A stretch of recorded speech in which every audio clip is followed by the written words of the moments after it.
ಎಲ್ರಿಗೂ ನಮಸ್ಕಾರ. ನಮ್ಮ ನ್ಯೂಸ್ ಅಲರ್ಟ್ ಯೂಟ್ಯೂಬ್ ಚಾನಲ್ಗೆ ನಿಮಗೆ ಸ್ವಾಗತ. ನಾನು ಚಂದನ್. ಇವತ್ತು ಬೆಂಗಳೂರಿನ ಹೊರವಲಯದಲ್ಲಿ ಬೆಳ್ಳಂಬೆಳಗ್ಗೆ ಭೀಕರ ಅಪಘಾತ ಸಂಭವಿಸಿ ಹೋಗಿದೆ. ಬೆಳಗಿನ ಜಾವ 5 ಗಂಟೆಯ ಆಸುಪಾಸಿನಲ್ಲಿ ಬೆಂಗಳೂರಿನ ಹೊರವಲಯವಾದಂಥ ಹೊಸಕೋಟೆಯ ಆಸುಪಾಸಿನಲ್ಲಿ ಸೂಲಿಬೆಲೆ ಪೊಲೀಸ್ ಸ್ಟೇಷನ್ ವ್ಯಾಪ್ತಿಯಲ್ಲಿ ಸರಣಿ ಅಪಘಾತ ಸಂಭವಿಸಿದೆ. ಅದರ ಪರಿಣಾಮ 7 ಜನ ಯುವಕರು ಸ್ಥಳದಲ್ಲೇ ಸಾವನ್ನಪ್ಪಿದ್ದಾರೆ. ಅದರಲ್ಲಿ ಒಂದೇ ಕಾರಿನಲ್ಲಿ ಪ್ರಯಾಣ ಮಾಡ್ತಿದ್ದಂಥ 6 ಜನ ವಿದ್ಯಾರ್ಥಿಗಳು ಪ್ರಥಮ PUC ಎಕ್ಸಾಮ್ ಮುಗಿಸಿದ ಖುಷಿನಲ್ಲಿ ಹೊರಟಿದ್ದಾರೆ. ಬೆಳಗ್ಗೆನೆ 3 ಗಂಟೆಗೆ ಕಾರ್ ಎತ್ಕೊಂಡು ಮುಂದೆ ಹೋಗ್ತಿದ್ದಂಥ ಬೈಕ್ ಸವಾರನ ಗುದ್ದಿದ್ದಾರೆ. ಆ ಬೈಕ್ ಸವಾರ 26 ವರ್ಷದ ಗಗನ್, ಅಲ್ಲೇ ಸ್ಥಳೀಯ ಹುಡುಗ. ಅವನು ಕೂಡ ಈ ಒಂದು ಅಪಘಾತದಲ್ಲಿ ಮೃತಪಟ್ಟಿದ್ದಾನೆ.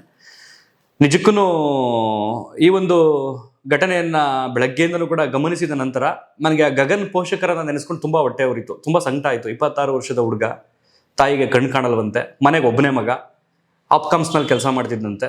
ಸೊ ಬೆಳಗಿನ ಜಾವ ಹೋಗೋದು ಹಿಂಗೆ, ಸಂಜೆ ತನಕ ಕೆಲಸ ಮಾಡ್ಬಿಟ್ಟಲ್ಲಿ ಬರೋದು, ಈ ರೀತಿ ಜೀವನ ನಡೀತಾ ಇತ್ತು ಹುಡುಗಂದು. ಅವ್ರ ತಂದೆ ತಾಯಿ, ಅವ್ರ ತಾಯಿ ಗೋಳಾಟ, ಅವ್ರ ಮಾವ ಮಾತಾಡ್ತಿದ್ದು ಎಲ್ಲವನ್ನು ಕೂಡ ಗಮನಿಸಿದ್ರೆ ನಿಜಕ್ಕೂ ಕರುಳು ಹಿಂಡುವ ಘಟನೆ ಅಂತ ಹೇಳ್ತಾರಲ್ಲ, ಆ ರೀತಿ ಆಗಿದೆ ಆ ಒಂದು ಘಟನೆ. ಪಾಪ ಯಾರದೋ ತಪ್ಪಿಗೆ ಹುಡುಗ ಬಲಿಯಾಗೋದಲ್ಲಿ.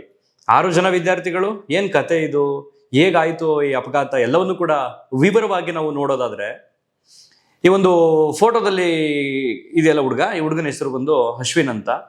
ಈ ನಾಯಿ ಮರಿ ಇಟ್ಕೊಂಡಿದ್ದೆ ನೋಡಿ ಹುಡುಗ. ಬೆಳಗಿನ ಜಾವ ಸೆಕ್ಯೂರಿಟಿ ಕೈಲೇ ನಾಯಿ ಮರಿ ಕೊಟ್ಬಿಟ್ಟು ಎಲ್ಲೋ 1 ಅವರ್ ಆಚೆ ಹೋಗಿ ಬರ್ತೀವಿ ಅಂತ ಅನ್ಕೊಂಡು ಹಾಗೇನೆ ಈತನ 5 ಜನ ಸ್ನೇಹಿತರು, ಈತನು ಸೇರಿ ಒಟ್ಟು 6 ಜನ XUV 700 ಕಾರ್ ತಗೊಂಡು ಹೋಗಿದ್ದಾರೆ.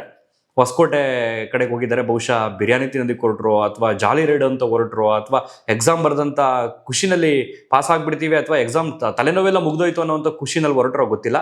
ಪೋಷಕರಿಗೆ ಯಾರಿಗೂ ಕೂಡ ಇನ್ಫಾರ್ಮ್ ಮಾಡಿಲ್ಲ ಇವರು.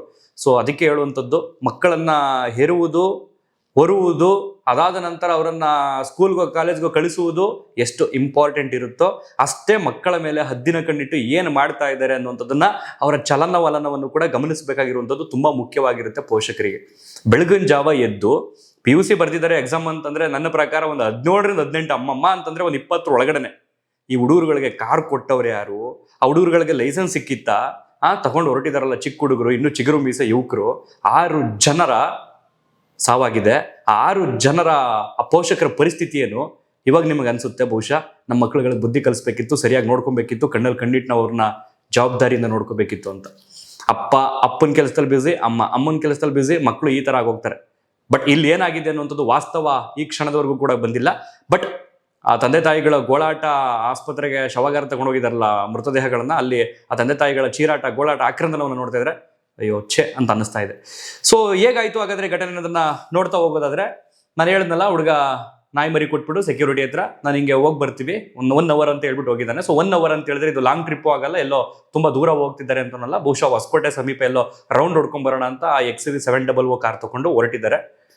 ಅದಾದ ನಂತರ ಇನ್ನೇನು ಸೂಲಿಬೆಲೆ ಮತ್ತೆ ಹೊಸಕೋಟೆ ಮಾರ್ಗ ಮಧ್ಯೆ ಇದೆಯಲ್ಲ, ಅಲ್ಲಿ ಸತ್ಯವರ ಅಂತ ಒಂದು ಗ್ರಾಮ ಬರುತ್ತೆ. ಆ ಗ್ರಾಮದ ಹೈವೇ ರಸ್ತೆಯಲ್ಲಿ ಹೋಗ್ಬೇಕಾದ್ರೆ ಕಾರ್ ಕಂಟ್ರೋಲ್ ತಪ್ತೋ ಅಥವಾ ಇವರೇ ವೇಗದ ಮಿತಿ ಜಾಸ್ತಿ ಇತ್ತೋ ಗೊತ್ತಿಲ್ಲ. ಮುಂದೆ ಆ ಗಗನ್ ಅನ್ನೋ ಒಂದು ಹುಡುಗ, ಅಲ್ಲೇ ಸ್ಥಳೀಯ ಹುಡುಗ, ಅಪ್ಕಮ್ಸ್ ನಲ್ಲಿ ಕೆಲಸ ಮಾಡ್ತಿದ್ದಂತವನು, 26 ವರ್ಷ ವಯಸ್ಸು ಹುಡುಗ. ಆ ಹುಡುಗ ಬೈಕಲ್ಲಿ ಹೋಗ್ತಿದ್ದಾನೆ, ಹೆಲ್ಮೆಟ್ ಸಮೇತ ಹೋಗ್ತಿದ್ದಾನೆ ಅವನು. ಸೊ ಆ ಹುಡುಗನಿಗೆ ಈ ಕಾರ್ ಹೋಗಿ ಗುದ್ದಿದೆ. ಅದು ಹೇಳಿದ್ನಲ್ಲ, ಕಂಟ್ರೋಲ್ ತಪ್ಪಿ ಗುದ್ದಿತ್ತಾ ಅಥವಾ ಸ್ಪೀಡ್ ಹಂಗಿತ್ತ, ಕಂಟ್ರೋಲ್ ಮಾಡಕ್ ಆಗ್ಲಿಲ್ವಾ, ಅಥವಾ ಬೆಳಗಿನ ಜಾವ ಆ ರೀತಿ ಇತ್ತ ಈ ಹುಡುಗರ ಪರಿಸ್ಥಿತಿ ಏನಾಗಿತ್ತು ಅನ್ನುವಂಥದ್ದು ಒಳಗಡೆ ಗೊತ್ತಿಲ್ಲ. ಸೊ ಮರಣೋತ್ತರ ಪರೀಕ್ಷೆ ಮುಗಿದ ನಂತರ ಗೊತ್ತಾಗುತ್ತೆ ಏನೇನ್ ಇತ್ತು ಹುಡುಗರ ಪರಿಸ್ಥಿತಿ ಅಂತ. ಸೊ ಆ ಹುಡುಗನ್ಗೆ ಬೈಕಲ್ಲೂ ಸೀದಾ ಹೋಗಿ ಆ ಹುಡುಗನ ಬೈಕ್ಗೆ ಗುದ್ದಿದ್ದಾರೆ. ಆ ಹುಡುಗ ಸ್ಥಳದಲ್ಲೇ ಸ್ಪಾಟ್ ಆಗಿದೆ, 26 ವರ್ಷದ ಗಗನ್. ಅದಾದ ನಂತರ ಇವರು ಮುಂದೆ ಹೋಗಿ ಕ್ಯಾಂಟರ್ ಹೋಗ್ತಿತ್ತಲ್ಲ, ಕ್ಯಾಂಟರ್ ಗಾಡಿಗೆ ಅಲ್ಲಿಗೋಗಿ ಗುದ್ದಿದ್ದಾರೆ. ಆ ಕ್ಯಾಂಟರ್ ಗಾಡಿಗೆ ಇವರು ಮುಂದೆ ಹೋಗ್ತಾ ಇದೆ ಗಾಡಿ, ಅದು ಇವರು ಹಿಂದೆ ಹೋಗಿ ಗುದ್ದಿದ್ದಾರೆ. ಕಂಟ್ರೋಲ್ ಸಿಕ್ಲಿಲ್ವಲ್ಲ, ಡಿವೈಡರ್ ಗುದ್ದಿದ್ದಾರೆ. ಬೈಕ್ ಫಸ್ಟ್ ಗುದ್ದಿದ್ದಾರೆ, ಬೈಕ್ ಗುದ್ದಿದ ನಂತರ ಡಿವೈಡರ್ ಟಚ್ ಆಗಿದೆ ಕಾರು.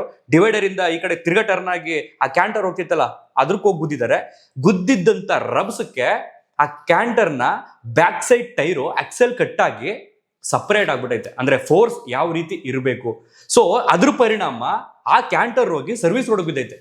ಸೊ ಆ ಕ್ಯಾಂಟರ್ದು ಟೈರ್ ಇತ್ತಲ್ಲ, ವೀಲ್ ಕಸ್ಕೊಂಡಿದ್ದು, ಅದು ಇನ್ನೊಂದ್ ಕಡೆ ಹೋಗಿ ಬಿದ್ದೈತೆ. ಸೊ ಆ ಕಡೆ ಬರ್ತಿದ್ದಂತ ಬ್ರೆಜಾ ಕಾರ್ಗೆ ಆ ಟೈರ್ ಹೋಗಿ ಗುದ್ದಿ, ಅಂದ್ರೆ ಉಳ್ಕೊಂಡು ಹೋಗಿ ಅದು. ಸೊ ಆ ಬ್ರಿಜಾ ಕಾರ್ಗೂ ಬಂದಲ್ಲಿ ಅಪಘಾತ ಆಗುತ್ತೆ. ಸದ್ಯಕ್ಕೆ ಬ್ರಿಜಾ ಕಾರ್ ಇದ್ದಂಥವ್ರಿಗೆ ಯಾವುದೇ ರೀತಿಯ ಪ್ರಾಣಾಪಾಯ ಏನೂ ಆಗಿಲ್ಲ, ಸಣ್ಣ ಪುಟ್ಟ ಗಾಯಗಳಾಗಿವೆ ಅಷ್ಟೇ ಅವ್ರಿಗೆ. ಬಟ್ ಈ ಕಡೆ ಕ್ಯಾಂಟರ್ ಅನ್ನು ಸದ್ಯಕ್ಕೆ ಬದಿಕೊಂಡಿದ್ದಾನೆ. ಆ ಕಾರ್ನಲ್ಲಿದ್ದಂಥ 6 ವಿದ್ಯಾರ್ಥಿಗಳು ಸ್ಪಾಟ್. ಬಹುಶಃ ನನಗನ್ಸುತ್ತೆ ಆ ಕ್ಯಾಂಟರ್ಗೆ ಯಾವಾಗ ಹೋಗಿ ಗುದ್ದಿದ್ರು ಇವರು ಎಕ್ಸೆಲ್ ಕಟ್ಟಾಯ್ತಲ್ಲ ಒಳಕ್ಕೂ ಒಕ್ಕೊಂಡ್ಬಿಟ್ಟಿದ್ದಾರೆ, ಎಲ್ಲ ಸ್ಪಾಟ್ ಆಗ್ಬಿಟ್ಟಿದ್ದಾರೆ. ತಕ್ಷಣ ಬೆಳಗಿನ ಜಾವ 5:30 6 ಗಂಟೆ ಆ ಸಂದರ್ಭದಲ್ಲಿ ಗೊತ್ತಾಗಿದೆ, ಪೊಲೀಸರು ಬಂದಿದ್ದಾರೆ, ಆಂಬುಲೆನ್ಸ್ ಬಂದಿದೆ, ಎಲ್ಲವೂ ಕೂಡ ಎತ್ಕೊಂಡೋಗಿ ಅಲ್ಲೇ ಸ್ಥಳೀಯ ಆಸ್ಪತ್ರೆಗೆ ತಗೊಂಡಿದ್ರೆ ಯಾರೂ ಬದುಕಿಲ್ಲ. ನಿಜಕ್ಕೂ ಅಯ್ಯೋ ಅನ್ನಿಸ್ತಾ ಇದೆ. ಆ ದೃಶ್ಯಗಳನ್ನ ನೋಡ್ತಾ ಇದ್ರೆ ಪ್ರಸಾರ ಮಾಡೋದಕ್ಕೂ ಕೂಡ ಆಗ್ತಿಲ್ಲ. ಆ ಬಾಡಿಗಳನ್ನ ಎತ್ತುತ್ತಾ ಇದ್ದಾರೆ ಕಾರ್ ಒಳಗಡೆಯಿಂದ. ಆ ಅಪಘಾತದ ಪ್ರಮಾಣ ಯಾವ ರೀತಿ ಇರಬೇಕು ಅನ್ನೋಂಥದ್ದು ನಿಮ್ಗೆ ಆ XUV 700 ಕಾರ್ನ ನೋಡಿದ್ರೆ ಗೊತ್ತಾಗುತ್ತೆ ನಿಮಗೆ ಈ ರೀತಿ ಫೋರ್ಸ್ ಇತ್ತ ಅಂತ. ಅಂಡ್ ಇನ್ನೊಂದು, ನಾನು ನಿನ್ನೆ ರಾತ್ರಿ ಮಲಗಬೇಕಾದ್ರೆ ಒಂದು ರೀಲ್ಸ್ ಗಮನಿಸ್ತಾ ಇದ್ದೆ. ಯಾರೋ ಒಬ್ರು ಅಸ್ಟ್ರಾಲಜರು, ಕನ್ನಡದವರು, ಯಾವುದೋ ಒಂದು ರೀಲ್ಸ್ ಅಲ್ಲಿ ನಾನು ಅದನ್ನ ನೋಡಿದಾಗ ನನಗನ್ಸಿದ್ದು ಮೂಢನಂಬಿಕೆ ಅಂತ ಅನ್ನಿಸ್ತು. ಬಟ್ ಅವರು ಅದರಲ್ಲಿ ಸ್ಪೆಷಲ್ ಆಗಿ ಒತ್ತಿ ಹೇಳಿದ್ದಾರೆ, ಈ 12 ತಿಂಗಳಲ್ಲಿ ಅಂದ್ರೆ ಜನವರಿ ಟು ಡಿಸೆಂಬರ್ 12 ತಿಂಗಳಲ್ಲಿ 13ನೇ ತಾರೀಕು ಅನ್ನುವಂಥದ್ದು 12 ಸಲ ಬರುತ್ತೆ. ಆ 12 ಸಲ ಬರುವಂತಹ 13ನೇ ತಾರೀಕಲ್ಲಿ ಸ್ಪೆಷಲ್ ಆಗಿ 13ನೇ ತಾರೀಕು ಯಾವತ್ತು ಶುಕ್ರವಾರ ಬರುತ್ತೆ ಅವತ್ತು ಈ ವರ್ಲ್ಡ್ ಅಲ್ಲಿ ಭೀಕರ ಅಪಘಾತಗಳು ಸಂಭವಿಸ್ತವೆ. ಬೇಕಿದ್ರೆ ಡೌಟ್ ಇದ್ರೆ ಬೇಕಾದ್ರೆ ನೋಡಿ ಅಂತ ಹೇಳ್ತಾರೆ ಅವರು. ನಾನು ರೀಲ್ಸ್ನ ರಾತ್ರಿ ನೋಡ್ತಾ ಏನಪ್ಪ ನಾಳೆನೇ 13ನೇ ತಾರೀಕು ಶುಕ್ರವಾರ, ಏನ್ ಇವೆಲ್ಲ ನಂಬೇಕಾ, ಕೋಇನ್ಸಿಡೆನ್ಸ್ ಅಂತ ಗೊತ್ತಾಗಲ್ಲ. ಬಟ್ ಬೆಳಗ್ಗೆ ಎದ್ದು ಕಣ್ಬಿಟ್ಟು ನೋಡಿದ್ರೆ ಮೊದಲ ಸುದ್ದಿನೇ ಇದು ಎಲ್ಲ ಮಾಧ್ಯಮಗಳಲ್ಲೂ ಕೂಡ. ಬೆಳ್ಳಂಬೆಳಗ್ಗೆ ಹೊಸಕೋಟೆ ಬಳಿ ಭೀಕರ ಅಪಘಾತ, ಸ್ಥಳದಲ್ಲೇ 7 ಮಂದಿ ದುರ್ಮರಣ ಅಂತ.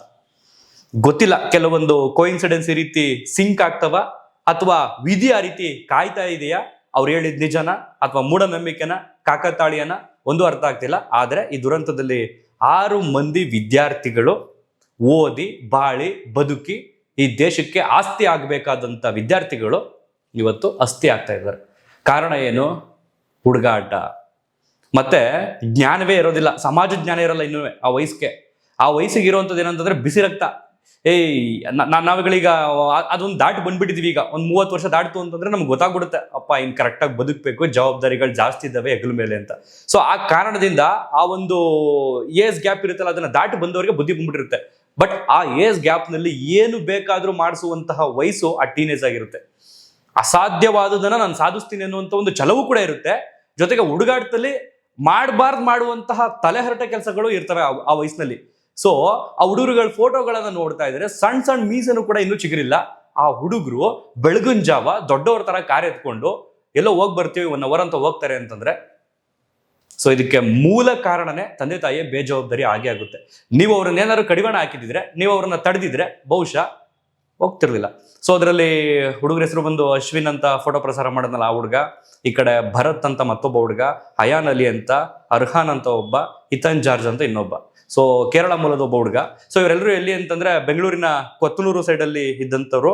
ಸೊ RV ಕಾಲೇಜ್ ಮತ್ತೆ ಇನ್ನೊಂದು ಖಾಸಗಿ ಕಾಲೇಜ್ನಲ್ಲಿ PUC ಮಾಡ್ತಿದ್ದಂಥ ವಿದ್ಯಾರ್ಥಿಗಳು. ಫಸ್ಟ್ PUC ಎಕ್ಸಾಮ್ ಬರೆದು ಇನ್ನೂ ರಿಸಲ್ಟೇ ಬಂದಿಲ್ಲ, ಖುಷಿಗೆ ಹೋಗಿದ್ದಾರೋ ಅಥವಾ ಏನು ಅಲ್ಲಿ ಬಿರಿಯಾನಿ ತಿನ್ನೋಕೆ ಹೋದ್ರೋ ಗೊತ್ತಿಲ್ಲ. ಸೊ ಈ ರೀತಿಯ ದುರ್ಘಟನೆ ನಡೆದು ಹೋಗಿದೆ.